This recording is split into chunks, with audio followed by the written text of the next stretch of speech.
કેમ છો મિત્રો? ટીચિંગ અજય યુટ્યુબ ચેનલ પર તમારું સ્વાગત છે. તમને ખબર છે મિત્રો, ટાટ એસ અને ટાટ એચએસ માટે ખૂબ ઉપયોગી વિડીયો આપણે આજનું બનાવીએ છીએ, જેનો ટોપિક છે અધ્યાપન સૂત્રો, જેને એમસીક્યુ આપણે સારી રીતે ભણીશું મિત્રો. અને જેટલા પણ અધ્યાપન સૂત્રો છે મિત્રો, એને સમજૂતી સાથે, ઉદાહરણ સાથે આપણે સમજીશું. અને અગાઉની પરીક્ષાના અંદર પૂછાયેલા પ્રશ્નો જે પાછળ લીધા છે મિત્રો, એ પણ હું તમને આજે સમજાવીશ. તો આ પ્રકારેના વિડીયો બનાવવાના અંદર ઘણી બધી મહેનત બનતી હોય છે. અને ચેનલ ઉપર નવા હોય તો ચેનલને પણ સબસ્ક્રાઈબ કરી દેજો. તો આ જે અધ્યાપન સૂત્રોનો જે ટોપિક છે મિત્રો, એ તમારી પરીક્ષાના અંદર 2 થી 3 ગુણના અંદર 100% પ્રશ્નો આના અંદરથી આવશે. તો ચાલો મિત્રો, આપણે ટાટ એસ અને ટાટ એચએસ માટે ખૂબ ઉપયોગી આ અધ્યાપન સૂત્રોની સમજૂતી મેળવીએ અને પાછળ આપણે એમસીક્યુ સારી રીતે સમજીએ. સૌપ્રથમ તો મિત્રો, વિડીયો ચાલુ કરતા પહેલાં તમને જણાવી દઉં કે અધ્યાપન સૂત્રો છે શું. તો અધ્યાપન સૂત્રો એટલે મિત્રો, આપણે જે બાળકોને ભણાવીએ છીએ મિત્રો, તે વખતે આપણે જે પદ્ધતિ, પ્રવૃત્તિ કે સૂત્રોનો આપણો ઉપયોગ કરીને ભણાવીએ છીએ, એ અધ્યાપન કાર્ય સારું અને અસરકારક બનાવી શકે છે. બરાબર? તો જે આપણે ભણાવતી વખતે બાળકોને મિત્રો જે કંઈ બી આપણે પ્રવૃત્તિ કે પદ્ધતિ અથવા સૂત્રોનો ઉપયોગ કરીએ છીએ કે જેથી બાળકોને આ ભણવાનું એકદમ સરળ લાગે, આને અધ્યાપન સૂત્રો કહેવામાં આવે છે. હવે આપણે આગળ સમજીશું મિત્રો પ્રશ્નો બધા. તો પહેલા નંબરનો પ્રશ્ન એ છે મિત્રો કે અધ્યાપન સૂત્રોના પિતા તરીકે કોણ ઓળખાય છે? તો અધ્યાપન સૂત્રોના પિતા તરીકે મિત્રો હર્બર્ટ સ્પેન્સર ઓળખાય છે. બરોબર? હર્બર્ટ સ્પેન્સર, યાદ રાખી લેજો. હવે બીજા નંબરનો પ્રશ્ન સમજીએ કે હર્બર્ટ સ્પેન્સરે અધ્યાપન સૂત્રોની વાત તેમના કયા પુસ્તકમાં કરેલી છે? તો જો મિત્રો, આ હર્બર્ટ સ્પેન્સર જે છે ને મિત્રો, આ અધ્યાપન સૂત્રોની વાત તેમના કયા પુસ્તકના અંદર કરેલી છે? તો એ પુસ્તકનું નામ છે મિત્રો એજ્યુકેશન. બરોબર? એજ્યુકેશન નામના પુસ્તકના અંદર હર્બર્ટ સ્પેન્સરે અધ્યાપન સૂત્રોની વાત કરેલી છે.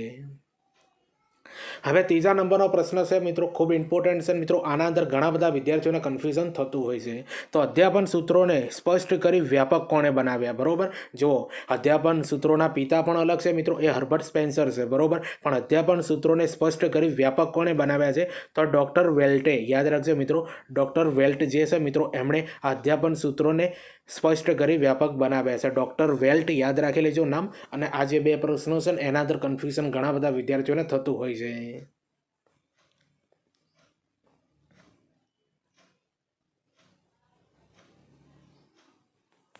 હવે ચોથા નંબરનો પ્રશ્ન આપણે સમજીએ કે જેના અંદર પહેલું અધ્યાપન સૂત્ર જે છે મિત્રો, સરળ પરથી કઠિન તરફ જવું. બરોબર? યાદ રાખજો, સરળ પરથી કઠિન તરફ જવું. અધ્યાપન સૂત્રની સમજૂતી આપણે સમજીએ મિત્રો.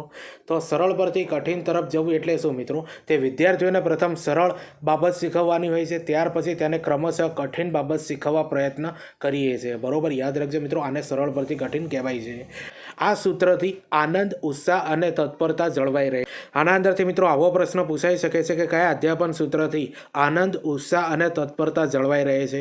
તો સરળ પરથી કઠિન તરફ જવું, આ અધ્યાપન સૂત્રથી મિત્રો આનંદ, ઉત્સાહ અને તત્પરતા જળવાઈ રહે છે. આવા ક્વેશ્ચનો મિત્રો તમારી પરીક્ષાના અંદર પૂછાઈ શકે. અને પાછળ મિત્રો 1-2 ક્વેશ્ચન આવા લીધેલા છે જે અગાઉની પરીક્ષાના અંદર પૂછાયેલા છે. હવે મિત્રો જો આ સરળ પરથી કઠિન તરફ જવું મિત્રો, એનું એક ઉદાહરણ આપ્યું છે કે ગણિત વિષયમાં સરવાળા બાદબાકી શીખતી વખતે વધી વગરના સરળ ઉદાહરણો રજૂ કર્યા બાદ વધીવાળા સરવાળા શીખવવા. તો જો મિત્રો, સૌપ્રથમ સરળ આપણે વધી વગરના દાખલા શીખવાડ્યા, ત્યારબાદ મિત્રો વધીવાળા કઠિન દાખલાઓ સમજાયા. તો આ રીતે મિત્રો સરળ પરથી કઠિન તરફ જવું અધ્યાપન સૂત્રનો ઉપયોગ થાય છે.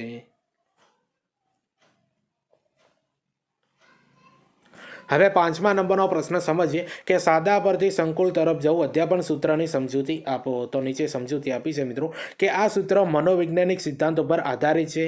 વિદ્યાર્થીને પ્રથમ સાદી બાબત શીખવવી જોઈએ, પછી ધીમે ધીમે સંકુલ તરફ લઈ જવા જોઈએ. આ સૂત્રથી આત્મવિશ્વાસ વધે છે. તો ડાયરેક્ટ ક્વેશ્ચન બની શકે છે કે કયા અધ્યાપન સૂત્રથી બાળકોના અંદર આત્મવિશ્વાસ વધે છે? તો સાદા પરથી સંકુલ તરફ અધ્યાપન સૂત્રથી. હવે આનું મિત્રો એક ઉદાહરણ આપ્યું છે. બરોબર? સાદા પરથી સંકુલ તરફ લઈ જવાનું ઉદાહરણ શું છે મિત્રો? તો ઉદાહરણ તરીકે ગણિતના સ્થાન કિંમત, યાદ રાખજો, ગણિતના સ્થાન કિંમત સમજાવતા પહેલા એકમ, દશક, 100, 1000, 10,000ની સમજ આપવી જોઈએ. બરોબર? તો જો મિત્રો, સાદી બાબત સમજાય, ત્યારબાદ તમે સંકુલ તરફ એને લઈ ગયા. તો આ હતી મિત્રો સાદા પરથી સંકુલ તરફ અધ્યાપન સૂત્રની સમજૂતી.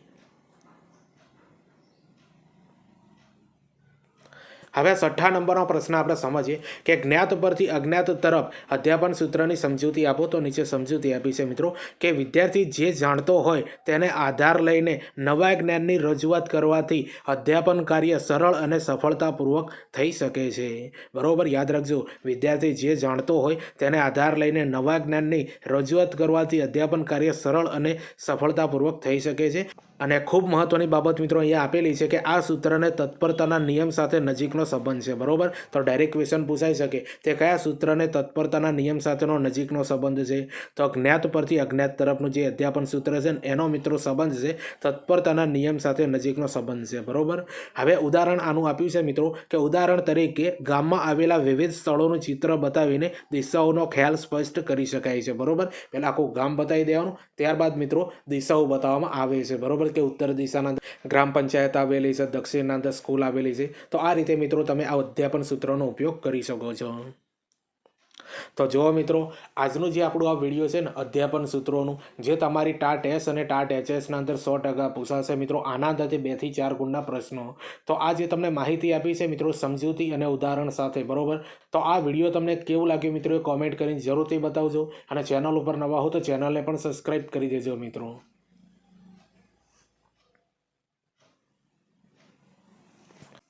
હવે 7મા નંબરનો પ્રશ્ન આપણે સમજીએ કે મૂર્ત પરથી અમૂર્ત તરફ અધ્યાપન સૂત્ર સમજાવો. બરોબર, યાદ રાખજો, મૂર્ત પરથી અમૂર્ત તરફ અધ્યાપન સૂત્ર સમજાવો. તો નીચે સમજૂતી આપી છે મિત્રો કે જે બાબત કે વસ્તુ જોઈ શકાય, જાણી શકાય, સ્પર્શ કરી શકાય તેવી બાબત કે વસ્તુને મૂર્ત કહેવાય છે મિત્રો. તો જો સૌપ્રથમ મિત્રો આ મૂર્તની વ્યાખ્યા આપી છે, એકવાર જોઈ લો. જે બાબત કે વસ્તુ જોઈ શકાય, જાણી શકાય, સ્પર્શ કરી શકાય તેવી બાબત કે વસ્તુને મૂર્ત કહેવાય છે. અને નીચે મિત્રો આપી છે અમૂર્તની વ્યાખ્યા, જે વિચાર, સંવેદના કે ભાવ પ્રત્યક્ષ રીતે જોઈ કે સ્પર્શ કરી શકાતા નથી પરંતુ માનસિક સ્તરે અનુભવી શકાય તેને અમૂર્ત કહેવાય છે. બરોબર, યાદ રાખજો, અમૂર્તની મિત્રો વ્યાખ્યા પણ પૂછાઈ શકે છે કે જે વિચાર, સંવેદન કે ભાવ પ્રત્યક્ષ રીતે જોઈ કે સ્પર્શ કરી શકાતા નથી પરંતુ માનસિક સ્તરે અનુભવી શકાય તેને અમૂર્ત કહેવામાં આવે છે. દાખલા તરીકે મિત્રો નીચે જો મિત્રો ઉદાહરણ આપ્યા છે કે દાખલા તરીકે પાણીનું ઉકળવું એ મૂર્ત છે, કારણ કે પાણી જે ઉકળતું હોય છે અને આપણે જોઈ શકીએ છીએ એટલે એ મૂર્ત કહેવાય છે. અને જ્યારે પાણીનું વરાળમાં રૂપાંતર એ અમૂર્ત છે. બરોબર, તો પાણીનું મિત્રો ગરમ થઈને વરાળાના અંદર જે રૂપાંતર થાય છે ને એને આપણે જોઈ શકતા નથી એટલે આને અમૂર્ત કહેવાય છે. બરોબર, ખાલી અનુભવ કરી શકીએ છીએ. તો આ જે મૂર્ત પરથી અમૂર્તનું જે અધ્યાપન સૂત્ર છે ને એ સારી રીતે મિત્રો તમને ઉદાહરણ સાથે સમજાવવામાં આવેલું છે. હવે 8મા નંબરનો પ્રશ્ન છે, એનો ખૂબ ઇમ્પોર્ટન્ટ પ્રશ્ન છે મિત્રો. આ તો પૂછાઈ જ શકે છે કે પાઠનો આરંભ મૂર્તથી કરવો જોઈએ. યાદ રાખજો, પાઠનો આરંભ મૂર્તથી કરવો જોઈએ અને સમાપ્તિ અમૂર્તથી કરવી જોઈએ. યાદ રાખજો મિત્રો, પાઠનો જે આરંભ છે ને એ મૂર્તથી કરવો જોઈએ અને સમાપ્તિ અમૂર્તથી કરવી જોઈએ. આ વિધાન કોનું છે? તો હર્બર્ટ સ્પેન્સરે મિત્રો આ વિધાન આપેલું છે અને પરીક્ષાના અંદર પૂછાઈ શકે છે.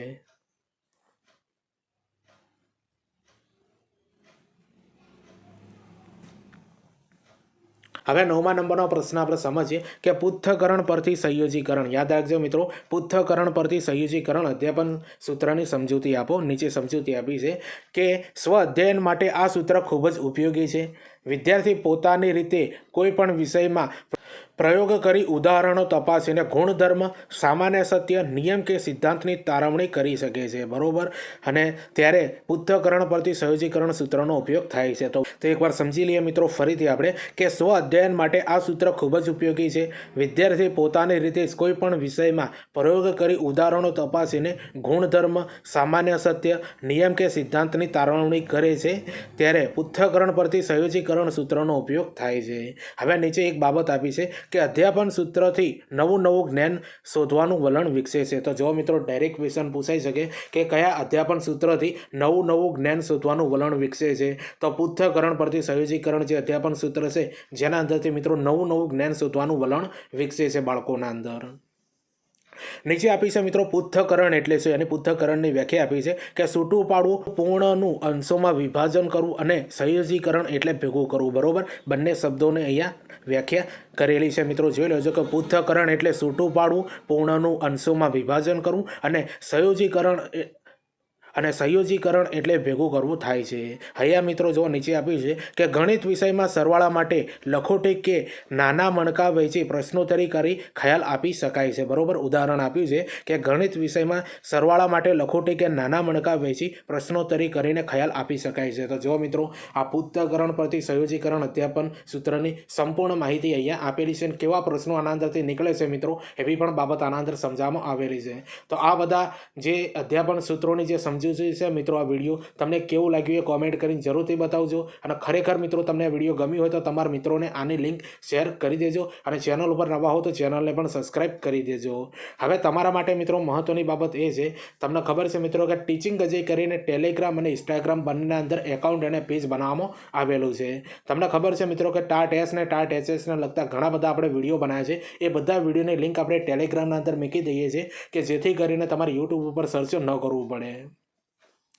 હવે બીજી બાબત એ છે મિત્રો કે આવનારી ભરતીઓની પોસ્ટ અપલોડ કરવામાં આવે છે. બરોબર, તે કઈ ભરતી પડી છે, ફોર્મ ક્યારે ભરાશે, રિઝલ્ટ કઈ આવ્યું છે, કોલ લેટર ક્યારે નીકળશે, આ બધી મિત્રો એજ્યુકેશનની માહિતી મિત્રો આ બંને પેજ ઉપર તમને જોવા મળશે. એટલે બંનેની લિંક મિત્રો આ વિડીયોની ડિસ્ક્રિપ્શન અંદર આપી દે, ત્યાં જઈને સૌપ્રથમ ફોલો કરી દેજો, કારણ કે આના અંદર આ બધા એજ્યુકેશનની માહિતી આપવામાં આવશે. અને બીજી મહત્વની બાબત એ છે મિત્રો કે ઇન્સ્ટાગ્રામ જે છે મિત્રો એના અંદર આપણે જીકેની રીલ્સ બનાવી છે, મનોવિજ્ઞાન અને શૈક્ષણિક મુદ્દાઓની બાબતની પણ આપણે રીલ્સ બનાવીએ છીએ મિત્રો, કે જેથી કરીને ટાટ એસ અને ટાટ એચએસના અંદર તમને 100% આ બધા 2 થી 5 ગુણના અંદર આ બધી રીલ્સો તમને કામ આવી જાય. એટલે એ બધી રીલ્સો તમે જુઓ અને તમારા મિત્રોને શેર કરી દેજો. અને હા, આપણા બે એજ્યુકેશન જે પેજ છે એને ફોલો કરી દેજો અને ચેનલ પર નવા હોય તો ચેનલને પણ સબસ્ક્રાઈબ કરી દેજો.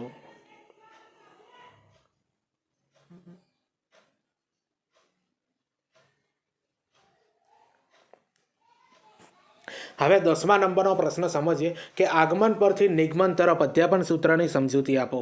તો વિવિધ ઉદાહરણો કે દૃષ્ટાંતો રજૂ કરે તેના આધારે નિયમ તારવે, વ્યાખ્યા બાંધે તેને આગમન પરથી નિગમન કહે છે. તો જો મિત્રો વિવિધ ઉદાહરણો કે દૃષ્ટાંતો રજૂ કરે તેના આધારે નિયમ તારવે, વ્યાખ્યા બાંધે તેને આગમન પરથી નિગમન કહેવાય છે. તો આ રીતે મેળવેલું જ્ઞાન લાંબા સમય સુધી યાદ રહે છે અને તર્ક શક્તિમાં વધારો થાય છે. તો મિત્રો ડાયરેક્ટ આવો પ્રશ્ન પૂછાઈ શકે, કયા અધ્યાપન સૂત્રથી મિત્રો બાળકોના અંદર તર્ક શક્તિના અંદર વધારો થાય છે? તો આગમન પરથી નિગમન જે અધ્યાપન સૂત્ર છે જેના લીધે બાળકોના અંદર તર્ક શક્તિના અંદર વધારો થાય છે, આવો ક્વેશ્ચન નીકળી શકે છે. હવે ઉદાહરણ આપ્યું છે મિત્રો આના અંદર કે ઉદાહરણ તરીકે બાળકો પાસે મનપસંદ ત્રિકોણ દોરાવી દરેક ખૂણાના માપ લખાવી ત્રિકોણના ત્રણેય ખૂણાના માપનો સરવાળો કરાવવો. બરોબર, તો આ આના અંદર એકદમ બેસ્ટ ઉદાહરણ છે અને ડાયરેક્ટ તમારે મિત્રો આવા ઉદાહરણ પરથી પણ ક્વેશ્ચન બની શકે છે. બરોબર, કે આ ઉદાહરણના અંદર કયું અધ્યાપન સૂત્ર વાપરાયેલું છે. તો આવા પણ ક્વેશ્ચન તમારી પરીક્ષાના અંદર 2 થી 4 ગુણના અંદર પૂછાઈ શકે છે.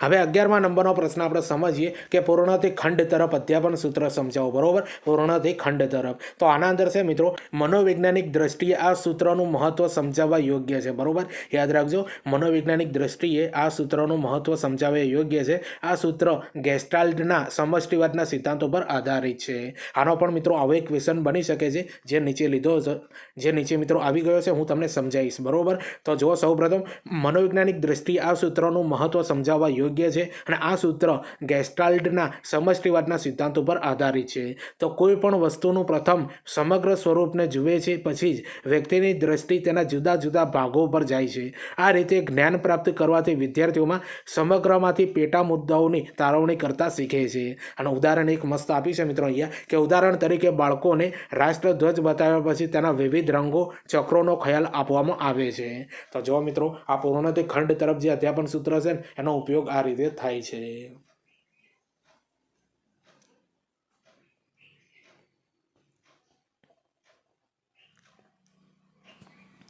હવે 12મા નંબરનો પ્રશ્ન સમજીએ કે અધ્યયન એટલે શું. ડાયરેક્ટ સિમ્પલ આવો ક્વેશ્ચન પણ પૂછાઈ શકે છે. તો અધ્યયન એટલે શીખવું થાય છે મિત્રો. હવે 13મા નંબરનો પ્રશ્ન અહીંયા આપ્યો છે કે અધ્યાપન એટલે શું. તો અધ્યાપન એટલે મિત્રો શીખવવું થાય. શું થાય છે? શીખવવું થાય છે. હવે 14મા નંબરનો પ્રશ્ન આપ્યો છે મિત્રો કે અધ્યયનનો અર્થ. બરોબર, જે વ્યાખ્યા કહેવાય છે જે તમારી પરીક્ષાના અંદર પૂછાઈ શકે. તો અધ્યયન એટલે શું છે મિત્રો? તો મહાવરા અને અનુભવને પરિણામે સમય અનુસાર થતું સ્થાયી પરિવર્તન કે ફેરફાર એટલે અધ્યયન. બરોબર, પરીક્ષાના અંદર પૂછાઈ શકે કે કે મહાવરા અને અનુભવને પરિણામે સમય અનુસાર થતું સ્થાયી પરિવર્તન કે ફેરફાર એટલે અધ્યયન. હવે નીચે મિત્રો એક વ્યાખ્યા આપી છે કે શિક્ષક દ્વારા વિદ્યાર્થીઓને ચોક્કસ હેતુ સિદ્ધ કરવા માટે વિવિધ પદ્ધતિઓ અને પ્રયુક્તિ દ્વારા જે શિક્ષણ કાર્ય કરવામાં આવે છે તેને અધ્યયન કહેવામાં આવે છે. બરોબર, આ પણ વ્યાખ્યા પૂછાઈ શકે છે મિત્રો કે શિક્ષક દ્વારા વિદ્યાર્થીઓને ચોક્કસ હેતુ સિદ્ધ કરવા માટે વિવિધ પદ્ધતિ અને પ્રયુક્તિ દ્વારા જે શિક્ષણ કાર્ય કરવામાં આવે છે તેને અધ્યાપન કાર્ય કહે છે. હવે નીચેનો મિત્રો પ્રશ્ન આપણે સમજીએ કે અધ્યાપન સૂત્રો શાની નિપજ છે. તો અધ્યાપન સૂત્રો જે છે મિત્રો અનુભવ, વિચાર અને નિરીક્ષણ, આ ત્રણની મિત્રો નિપજ છે. બરોબર, અધ્યાપન સૂત્રો મિત્રો શાની નિપજ છે? અનુભવ, વિચાર અને નિરીક્ષણની નિપજ છે. તો જો અધ્યાપન સૂત્રોનું મિત્રો આપણે આ વિડીયો બનાવ્યું હતું ટાટ એસ અને ટાટ એચએસ માટે. બરોબર, જે તમારી પરીક્ષાના અંદર 2 થી 4 ગુણના અંદર આના અંદરથી ક્વેશ્ચન આવશે અને કેવા પ્રશ્નો પૂછાશે એ પણ મેં આના અંદર સમજૂતી આપી છે. હવે તમારા માટે મિત્રો મહત્વની બાબત એ છે કે આપણે ટાટ એસ અને ટાટ એચએસ માટે 2026 કરીને આખું એવું પ્લેલિસ્ટ બનાવી છે મિત્રો, જેના અંદર 17-18 વિડીયો બનાવેલા છે. બરોબર, તો કયા કયા ટોપિક ઉપર આપણે વિડીયો બનાવ્યા છે મિત્રો, અને એ બધા વિડીયો તમારે જોવા હોય તો ક્યાંથી મળશે એ બધી માહિતી આપું છું. તો સૌથી પહેલાં તો મિત્રો તમને ખબર છે કે મનોવિજ્ઞાનના ટોપિકના આપણે વિડીયો બનાવી દીધા છે, અંગ્રેજી પદ્ધતિશાસ્ત્રના વિડીયો બનાવ્યા છે, જનરલ મેથડ, જે દરેક વિષય કોઈ પણ હોય, તમારો વિષય કોઈ પણ હોય, બરોબર, સાયન્સ હોય, કોમર્સ હોય કે આર્ટ્સ હોય, પણ તમારી જનરલ મેથડ દરેકના પૂછાશે એટલે એનો આખું વિડીયો બનાવ્યું છે. ગુજરાતી વ્યાકરણ મિત્રો 20 ગુણનું પૂછાશે, એનું પણ વિડીયો બનાવેલું છે. પછી શૈક્ષણિક સંસ્થાઓના નામ, ફૂલ નેમ, બરોબર, અને સામાયિકો, આનું પણ એક વિડીયો બનાવ્યું છે. એનઈપી 2020 એનું પણ આખું એક વિડીયો બનાવ્યું છે.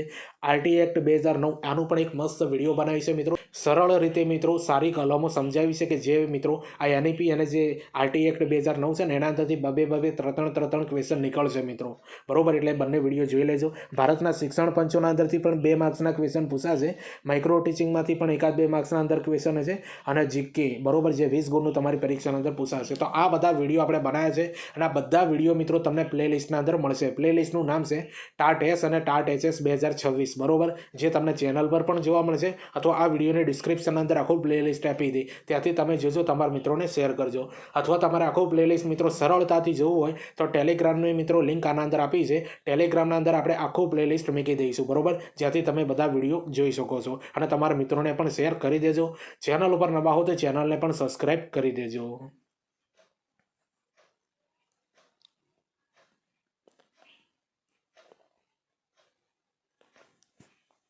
હવે 16મા નંબરનો પ્રશ્ન સમજીએ કે પૂર્ણ પરથી ખંડ તરફ સૂત્ર કયા સિદ્ધાંતો પર આધારિત છે. તો ગેસ્ટાલ્ટના સમષ્ટિવાદ. બરોબર, અગાઉ મેં તમને જણાવ્યું કે નીચે પ્રશ્ન આવે છે એટલે સમજાવું છું. તો ડાયરેક્ટ આવો ક્વેશ્ચન બની શકે છે મિત્રો કે પૂર્ણ પરથી ખંડ તરફ સૂત્રના સિદ્ધાંતો પર આધારિત છે. બરોબર, પૂર્ણ પરથી ખંડ તરફ સૂત્ર કયા સિદ્ધાંતો પર આધારિત છે. તો ગેસ્ટાલ્ટના સમષ્ટિવાદ સિદ્ધાંતો પર આધારિત છે મિત્રો આ સૂત્ર. બરોબર, હવે 17મા નંબરનો પ્રશ્ન સમજીએ કે વર્ણ ઓળખ પરથી શબ્દ અને ત્યારબાદ વાક્યો વાંચતા શીખવવામાં અધ્યાપનના કયા સૂત્રનો ઉપયોગ કરશો. તો સરળ પરથી કઠિન તરફ. તો જો મિત્રો અગાઉ આપણે જે અધ્યાપન સૂત્રો હતા એને સારી રીતે ઉદાહરણ સાથે સમજ્યા છીએ. હવે નીચે અગાઉની પરીક્ષાના અંદર પૂછાયેલા બધા પ્રશ્નો છે જે તમને પણ કામ આવી શકે છે અને તમને ખબર પડે મિત્રો કે અધ્યાપન સૂત્રોના અંદરથી કેવા ક્વેશ્ચન નીકળી શકે છે 2-4 ગુણના અંદર. તો જુઓ, એક 17મા નંબરનો પ્રશ્ન આપણે સમજીએ. હવે 18મા નંબરનો પ્રશ્ન સમજીએ કે ગણિત શિક્ષણમાં સરવાળા જાણતા બાળકોને તેના આધારે ગુણાકાર શીખવવા માટે કયા અધ્યાપન સૂત્રનો ઉપયોગ કરશો. તો જ્ઞાત પરથી અજ્ઞાત. બરોબર, સૌપ્રથમ પહેલા સરવાળા સમજે છે મિત્રો, એને જાણે છે, ત્યારબાદ ગુણાકારને શીખવવા. બરોબર, તો જ્ઞાત પરથી અજ્ઞાત ઉપર જવું, આ સૂત્રોનો ઉપયોગ અહીંયા થાય છે અને આવા ઉદાહરણો પૂછાશે તમારી પરીક્ષાના અંદર. હવે 19મા નંબરનો પ્રશ્ન સમજીએ કે અધ્યાપન સૂત્ર શું છે. તો અધ્યાપન સૂત્ર જે છે મિત્રો એ અનુભવની નિપજ છે. બરોબર, અનુભવની નિપજ છે મિત્રો આ અધ્યાપન સૂત્ર.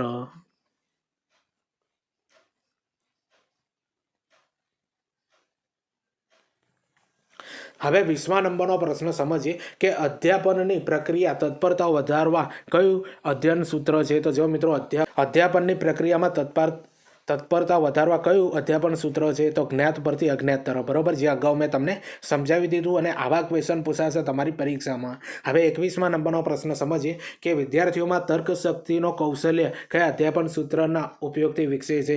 તો આગમન પરથી નિગમન તરફનું જે કૌશલ્ય છે ને એનાથી મિત્રો વિદ્યાર્થીઓના અંદર તર્ક શક્તિ કૌશલ્ય વિકસે છે. હવે તમને ખબર છે મિત્રો કે ટાટ એસ અને ટાટ એચએસ માટે અધ્યાપન સૂત્રોનું મિત્રો આપણે આ વિડીયો બનાવ્યું છે કે જેના અંદર 22મા નંબરનો પ્રશ્ન આપણે લાસ્ટમાં વિડીયોમાં સમજીએ કે કાવ્ય શિક્ષણમાં સામાન્ય રીતે કયા અધ્યાપન સૂત્રોનો ઉપયોગ થાય છે. તો પૂર્ણથી ખંડ તરફ યાદ રાખજો મિત્રો, કાવ્ય શિક્ષણમાં સામાન્ય રીતે કયા અધ્યાપન સૂત્રોનો ઉપયોગ થાય છે? પૂર્ણથી લઈને ખંડ તરફનું. તો જો મિત્રો અધ્યાપન સૂત્રોનું આ વિડીયો હતું જેના અંદર આ 22 ક્વેશ્ચન લાવ્યા છે બરોબર. હાલ લાસ્ટના અંદર આપણે પ્રશ્નો સમજ્યા અને એના પહેલાં મિત્રો જેટલા પણ અધ્યાપન સૂત્રો છે એ બધા અધ્યાપન સૂત્રોની સમજૂતી આપણે મેળવી છે. તો આ વિડીયો તમને કેવું લાગ્યું મિત્રો એ કોમેન્ટ કરીને જરૂરથી જણાવજો અને ખરેખર તમને આ વિડીયો ગમ્યું હોય તો તમારા મિત્રોને શેર કરી દેજો. હવે તમને જણાવી દઉં મિત્રો કે ટીચિંગ અજય કરીને આપણું ટેલિગ્રામ અને ઇન્સ્ટાગ્રામના અંદર એકાઉન્ટ પેજ બનાવેલું છે મિત્રો. તમને ખબર છે મિત્રો ટેલિગ્રામના અંદર જે ટાટ એસ ને ટાટ એચએસને લગતા જેટલા પણ વિડીયો બનાવે છે એની લિંક મૂકવામાં આવશે, આખા પ્લેલિસ્ટની લિંક મૂકવામાં આવશે કે જેથી કરીને તમારે યુટ્યુબ ઉપર સર્ચ ન કરવું પડે. આના સિવાય મિત્રો આવનારી ભરતીઓને આપણે પોસ્ટ અપલોડ કરીએ છીએ બરોબર. ભરતી કઈ પડી છે, ફોર્મ કયા ભરાશે બરોબર, રિઝલ્ટ કયું આવ્યું છે, કોલ લેટર ક્યારે નીકળશે, તો આ બધી બાબતો મિત્રો જે એજ્યુકેશનની અપડેટ છે મિત્રો આ તમને બંને પેજ ઉપર જોવા મળશે. એટલે બંનેની લિંક આ વિડીયોની ડિસ્ક્રિપ્શન અંદર આપી દે, ફોલો કરી દેજો. આના સિવાય મિત્રો આપણે ઇન્સ્ટાગ્રામ ઉપર શું કરીએ છીએ મિત્રો, રીલ્સ બનાવીએ છીએ. જીકેની રીલ્સ બનાવી છે, મનોવિજ્ઞાનની શૈક્ષણિક મુદ્દાઓની રીલ્સ બનાવીએ છીએ કે જે તમારી ટાટ એસ ને ટાટ એચએસના અંદર 2-5 માર્ક્સના અંદર આ બધી રીલ્સો તમને 100% કામ આવશે. તો એ બધી રીલ્સ તમે જુઓ અને તમારા મિત્રોને શેર કરી દેજો. હવે તમને ખબર છે મિત્રો કે ટીચિંગ જે આપણી આ યુટ્યુબ ચેનલ છે એને સબસ્ક્રાઈબ કરી દેજો. તો ચાલો આપણે મળીએ બીજા વિડીયોના અંદર. બાય.